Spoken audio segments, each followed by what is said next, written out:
नमस्कार दोस्तों, मौलिक अधिकारों की कड़ी के अंदर अगला वीडियो लेकर के आए हैं। और जो पीछे वाली वीडियो है उसको शेयर, सब्सक्राइब, कमेंट करना नया बोले देखना, क्योंकि यहाँ से क्वेश्चन हर एग्जाम के अंदर रीट हो, चाहे फुटबॉल हो, चाहे वीडियो हो, चाहे आर्यस तक का लेवल का क्वेश्चन आएंगे और हम और डीपली पढ़ेंगे। तो दोस्तों, आजकल बचे हुए जो दो मौलिक अधिकार हैं वो हम आज डिटेल से पढ़ने जा रहे हैं। कल हमने पढ़ लिए थे मौलिक अधिकार समानता का, स्वतंत्रता का, शोषण के विरुद्ध, धार्मिक स्वतंत्रता का, या अनुच्छेद 14 से 18, अनुच्छेद 19 से 22, अनुच्छेद 23, 24, अनुच्छेद 25 से 28, ये चीजें हमने पढ़ ली थी कल। और आज हम आगे 29, 30 और अनुच्छेद 32 को पढ़ने जा रहे हैं डिटेल से। तो यहाँ से क्वेश्चन आने की पूरी संभावना आती है। तो आइए दोस्तों आगे स्टार्ट करते हैं। अगला मौलिक अधिकार है सांस्कृतिक व शैक्षिक अधिकार। सांस्कृतिक व शैक्षिक अधिकार, सांस्कृतिक व शैक्षिक अधिकार, सांस्कृतिक व शैक्षिक अधिकार अनुच्छेद 29 और अनुच्छेद 30 के अंदर दिया गया है। अनुच्छेद 29 में क्या देखा है? अनुच्छेद 29 में दे रखा है अल्पसंख्यक के वर्गों के हितों का संरक्षण। अल्पसंख्यक जो होते हैं उनके हितों का संरक्षण करना सरकार की जिम्मेदारी बनती है। तो आपकी जानकारी बता, अल्पसंख्यक होते कौन कौन से हैं? जैसे जो भारत के अंदर कम संख्या के अंदर जो पाए जाते हैं, जैसे सिख, ईसाई, मुस्लिम, जैन, बौद्ध, पारसी, ये सभी प्रकार के अल्पसंख्यक हैं। तो इनके हितों का संरक्षण करना सरकार की जिम्मेदारी बनती है। और इसके अंदर बताया जाता है भी कोई भी अल्पसंख्यक अपनी लिपि, संस्कृति, भाषा को सुरक्षित रख सकता है। उसका ये अधिकार है, अपनी भाषा को, अपनी लिपि को, अपनी संस्कृति को पूर्ण रूप से सुरक्षित रख सकता है। वह उसके अलावा कि शैक्षिक संस्थान में प्रवेश लेने से नहीं, उनको किसी शैक्षिक संस्थान में प्रवेश लेने से उनको नहीं रोका जा सकता। ऐसा नहीं किया जा सकता कि आप अल्पसंख्यक हो। अनुच्छेद 30 के अंदर, अनुच्छेद 30 में दे रखा है शिक्षा संस्थानों की स्थापना और प्रशासन करने का अल्पसंख्यक वर्गों को अधिकार है। कहने का मतलब है कि अल्पसंख्यक अपने शैक्षिक संस्थान स्थापित कर सकते हैं और प्रशासन करने का उनका पूर्ण रूप से अधिकार है अल्पसंख्यकों को। जैसे वो शैक्षिक संस्थान खोल के चला सकते हैं, अपने शैक्षिक संस्थान खोल के चला सकते हैं, तथा सरकार की भी जिम्मेदारी बनती है कि समय समय पे उन शैक्षिक संस्थानों को अनुदान मुहैया कराए और किसी प्रकार के अनुदान मुहैया कराने में कोई भेदभाव या लापरवाही न बरते। अगला लास्ट और अंतिम अधिकार आता है संवैधानिक उपचारों का अधिकार। अगला अधिकार आता है संवैधानिक उपचारों का अधिकार। संवैधानिक उपचारों का अधिकार अनुच्छेद 32 के अंदर आता है। संवैधानिक उपचारों का अधिकार अनुच्छेद 32 के अंदर आता है। तो आगे अनुच्छेद 32 के अंदर आपको बता दें, संवैधानिक उपचार अधिकारों को डॉक्टर भीमराव आम्बेडकर ने संविधान की आत्मा कहा है। संवैधानिक उपचारों के अधिकार को डॉक्टर भीमराव आम्बेडकर ने संविधान की आत्मा कहा है। क्यों? क्योंकि इस अधिकार के अंदर, जानकारी के लिए बता दो कि इस अधिकार के अंदर अनुच्छेद 32 में सुप्रीम कोर्ट और अनुच्छेद 226 में 226 के तहत यानी हाई कोर्ट में 5 प्रकार की रिटें दायर की जाती हैं। अनुच्छेद 32 के तहत सुप्रीम कोर्ट और अनुच्छेद 226 के तहत,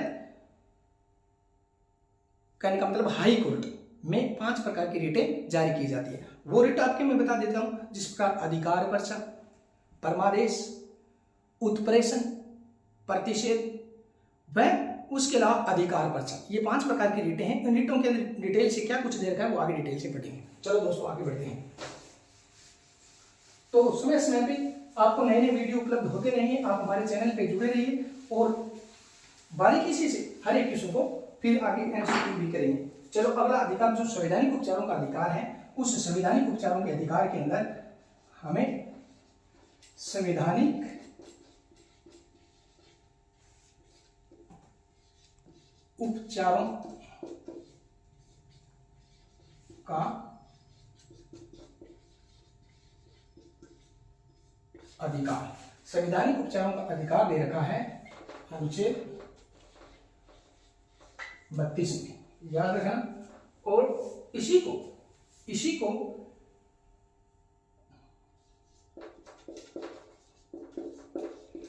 आम्बेडकर महोदय ने, डॉक्टर आम्बेडकर महोदय ने संविधान की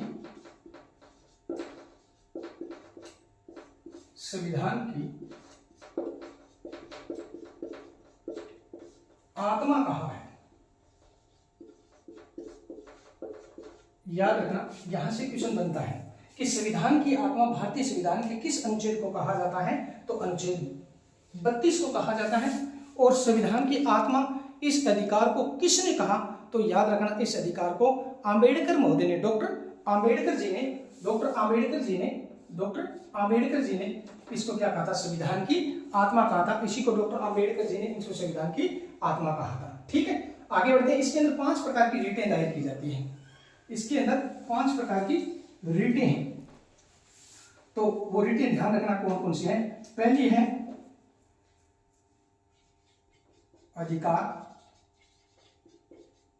पहली है बंदी प्रत्यक्षीकरण। पहली है बंदी प्रत्यक्षीकरण। पहली दे रखी है, पहली इसके अंदर रीट दे रखी है बंदी प्रत्यक्षीकरण, जिसको कहते हैं हैबियस कॉर्पस। याद रखना, जिसको कहते हैं हैबियस कॉर्पस के नाम से भी जाना जाता है। दूसरी दे रखी है इसके अंदर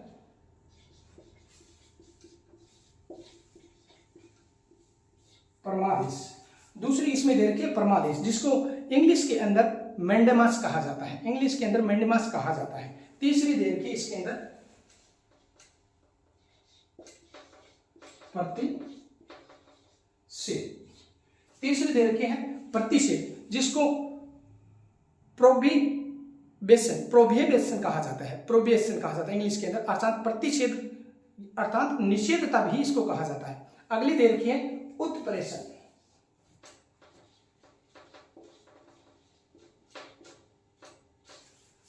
दे रखी है उत्प्रेषण और उसके अलावा अंतिम और लास्ट दे रखी है अधिकार परीक्षण।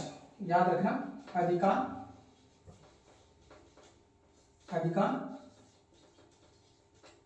परीक्षण। ये 5 रीटें यहां पे दे रखी है। भारतीय संविधान के अंदर अनुच्छेद 32 में 5 रीट दे रखी है। और सामान्य जानकारी के लिए आपको बता दूं कि भारतीय संविधान के अनुच्छेद, ये चीजें आपको याद रखनी है। अनुच्छेद अगर सुप्रीम कोर्ट में देखेंगे तो अनुच्छेद, सुप्रीम कोर्ट में देखेंगे तो अनुच्छेद 32, और अगर सुप्रीम कोर्ट में देखेंगे तो अनुच्छेद 32, और हाई कोर्ट के अंदर देखेंगे तो अनुच्छेद 226। ये बातें आपको याद रखनी है। इसके तहत ये रिट जारी की जाती है।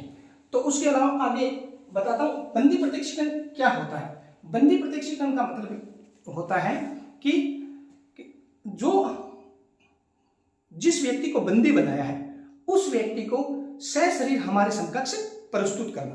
अर्थात इसका मतलब है सशरीर उपस्थित करना। जो जिस व्यक्ति को बंदी बनाया है उसी व्यक्ति को सशरीर उपस्थित करना या उस व्यक्ति को हमारे समकक्ष प्रस्तुत करना एक ही बात है। जिस व्यक्ति को बंदी बनाया है उसको सशरीर उपस्थित करना या उस व्यक्ति को हमारे पास समकक्ष प्रस्तुत करना, सशरीर हमारे समकक्ष प्रस्तुत करना। परमादेश का मतलब है हम आज्ञा देते हैं, अर्थात इसका मतलब है आज्ञा देना, या इसका मतलब है आदेश देना, आज्ञा देना या आदेश देना। उसके बाद प्रतिषेध का मतलब होता है मना करना। प्रतिषेध का मतलब होता है मना करना। उसके बाद मना करने का मतलब होता है कि किसी भी चीज के बारे में पूर्ण रूप से मना करना, या यहाँ पे मना करने का मतलब हुआ है कि अगर कनिष्ठ कोर्ट को उसके अधिकार क्षेत्र से बाहर कार्य करने के लिए रोका जाता है। जो ऊपर का जो कोर्ट होती है वो अपने अधीनस्थ न्यायालय को बताती है कि उसके अधिकार क्षेत्र से बाहर कार्य नहीं करें। ये डिटेल से आगे मैं बताऊंगा। और उत्प्रेषण का मतलब होता है और अधिक सूचित करना, अधिक सूचना देना, और अधिक सूचना देना। और लास्ट और अंतिम दे रखा है अधिकार परीक्षण। इसका मतलब है किस अधिकार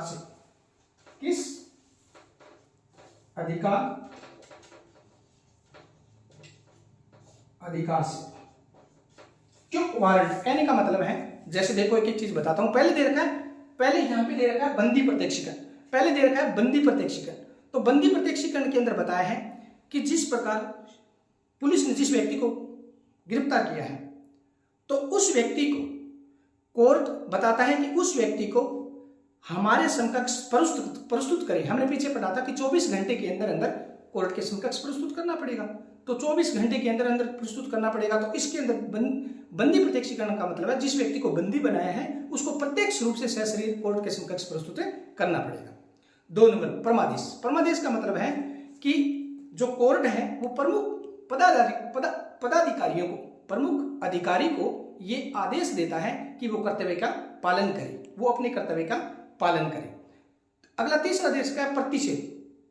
प्रतिषेध का मतलब है कि जो ऊपर की जो कोर्ट है वो कनिष्ठ कोर्ट को आदेश देती है कि आप अपने अधिकार क्षेत्र से बाहर जाकर के कार्य न करें, आप अपने अधिकार क्षेत्र से बाहर जाकर कार्य न करें। उत्प्रेषण का मतलब है कि जो उच्च कोर्ट है, जो उच्च कोर्ट है वो अपने अधीनस्थ कोर्ट को, नीचे की कोर्ट को क्या करती है, नीचे की कोर्ट को जो लंबित जितने भी मामले हैं, वो लंबित मामले हैं, उस लंबित मामलों को हमारे पास भेजिए। यानी जो उस उच्च कोर्ट है वो अपने अधीनस्थ कोर्ट को क्या कहती है कि आपके पास जितने मामले लंबित हैं उन मामलों को हमारे पास भेजने का कष्ट करें, आप उसको आदेश देती है। ये उत्प्रेषण में है।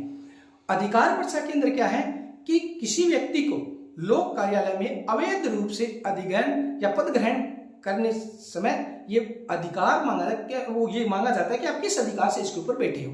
अर्थात जिस प्रकार मान लीजिए निश्चित टाइम तक किसी पद के ऊपर बैठे रहने की जिम्मेदारी होती है, फिर उससे लंबे टाइम तक उसके ऊपर हम बैठते हैं, तो फिर ये आदेश मांगा जाता है आप किस अधिकार से इसके ऊपर बैठे हुए हो। तो इस प्रकार इसके अंदर ये दे रखा है। तो याद रखना कि संवैधानिक उपचारों के अधिकार के अंदर अनुच्छेद 32 में डॉक्टर भीमराव अंबेडकर ने ये बात कही थी कि संविधान की आत्मा है अनुच्छेद 32, और इसके अंदर 5 प्रकार की रीटें दे रखी हैं। पहली दे रखी है बंदी प्रत्यक्षीकरण, दूसरी दे रखी है परमादेश, तीसरी दे रखी है प्रतिषेध यानी निषेध, चौथी दे रखी है उत्प्रेषण और 5वीं दे रखी है अधिकार पर्चा। ये 5 रीटें पूछी जाती है, बार बार पूछी जाती है। एक रीट अलग दे दी जाती है और एक रीट इनमें से दे दी जाती है। पूछ लिया जाता है अनुच्छेद 32 में निम्न में से कौन सी रीट नहीं है, या इसका अर्थ देकर के क्रॉस करा करके पूछ लिया जाता है।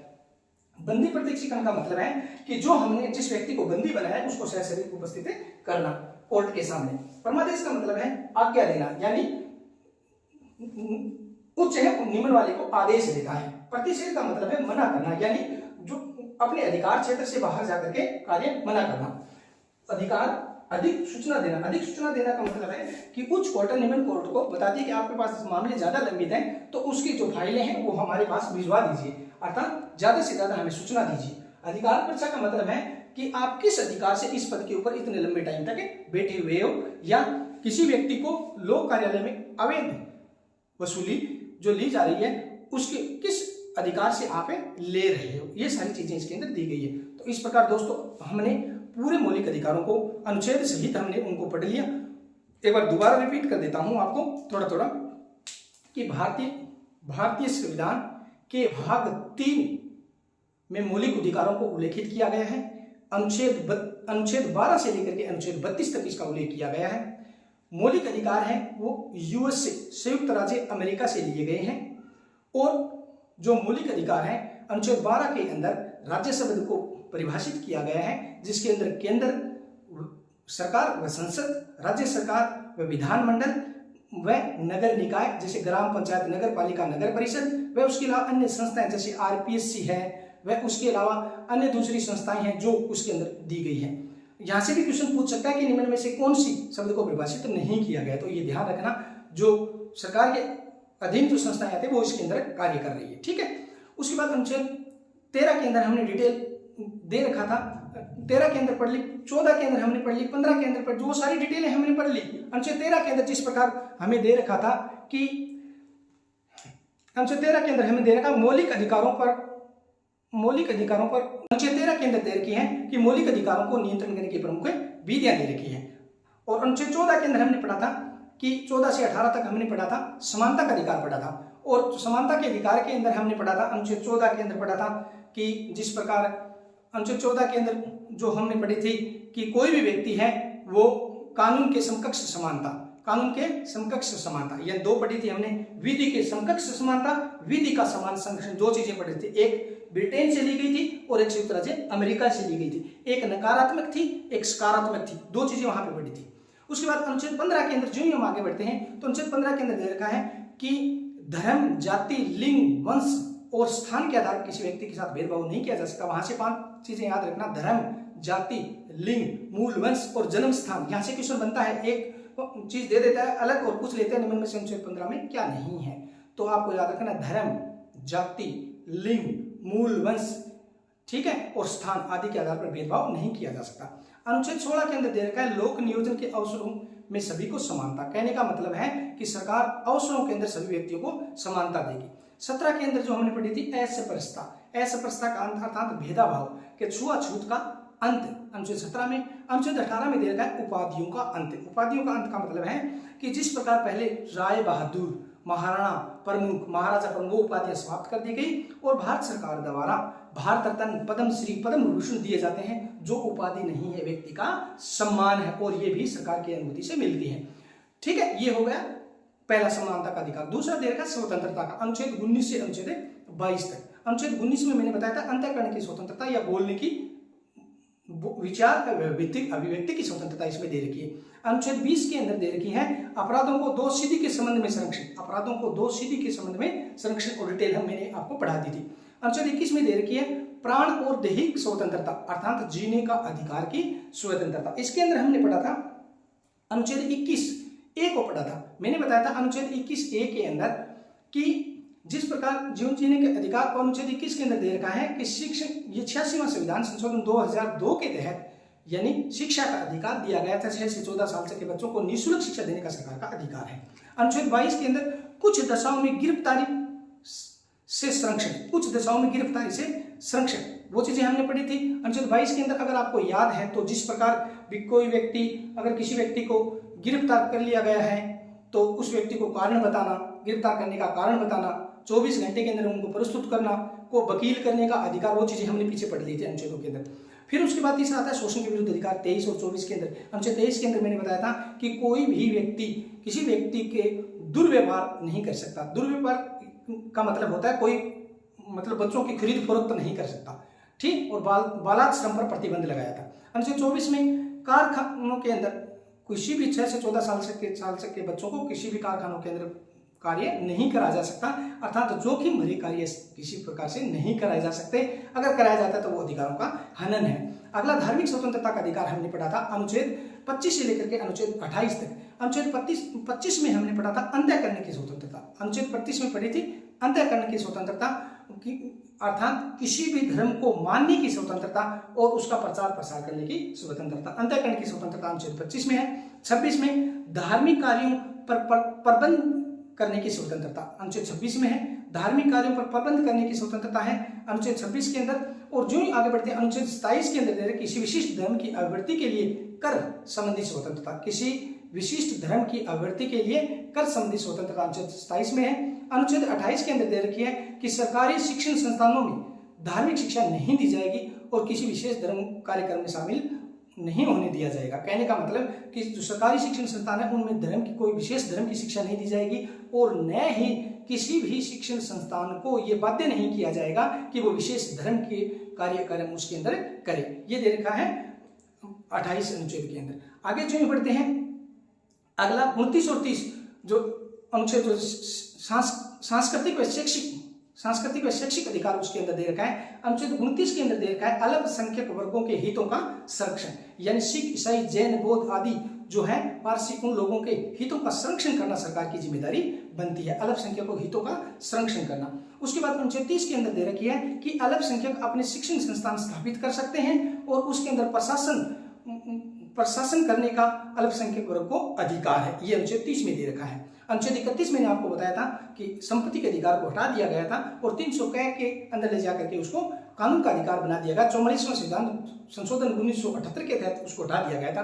और एक चीज और याद रखना 19 एक्ट के तहत वो वहां पे थी, वो भी हटा दी गई थी।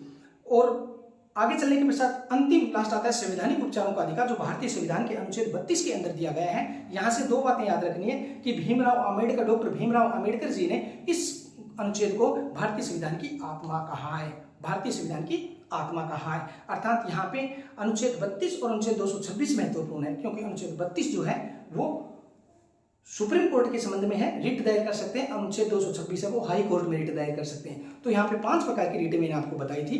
5 रिटों में पहली रिट थी बंदी प्रत्यक्षीकरण, दूसरी थी परमादेश, तीसरी थी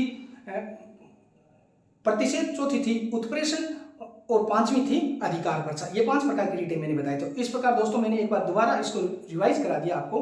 तो आप लगातार हमारे वीडियो को ऊपर आइए, कमेंट कीजिए, लाइक शेयर कीजिए। हमारा वीडियो आपको कैसा लगा, आप हमें लगातार मोटिवेट बढ़ाइए, लाइक कीजिए, शेयर कीजिए, कमेंट कीजिए। और अगले वीडियो के अंदर जो हम आएंगे तो आपको पॉलिटिकल साइंस के पूरे जो भाग हैं उन भागों के अंदर जितने भी अनुच्छेद हैं वो आपको डिटेल से मैं लेकर के आऊंगा अगली वीडियो। तो आप बताइए हमारा वीडियो आपको कैसा लगा। धन्यवाद दोस्तों।